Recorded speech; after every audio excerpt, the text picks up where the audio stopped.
Magandang araw, job seekers! Ngayon lang ulit tayo nakapag-upload ng mga tungkol sa trabaho papunta po dito sa Canada. So guys, sorry at busy ang inyong ante.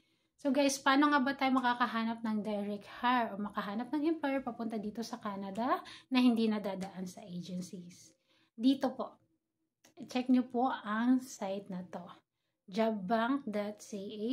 Marami po dyan nagpa-post ng mga employers na nag-hire ng mga foreign workers. Pero titignan nyo po ha, kasi meron po kung may globe po ganito, ibig sabihin nag-hire po sila ng wala sa Canada.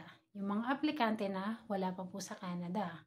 So, pag may nakalagay po na ganito, yung warning na naka-red, kailangan po nasa Canada na po kayo mismo. Kasi po, long process po talaga. Marami po talagang proseso pag nag-hire po sila ng mga foreign workers. Magastos at maproseso po. Pero, marami pong nagpo-post dyan. Kaya, huwag kayong mawala ng pag-asa at mag-iingat lang po talaga kayo sa mga scammers. Paulit-ulit ko po itong sinasabi. Mag-iingat po kasi ang dami pong nangihingi ng pera dito. Pero, syempre, minsan kasi hindi natin maano talaga, nagbibigay tayo kaagad ng pera kasi gustong-gusto natin makapagtrabaho abroad. Yan lang po guys. Good luck po at mag-iingat po tayong lahat. Bye! Thank you sa panonood.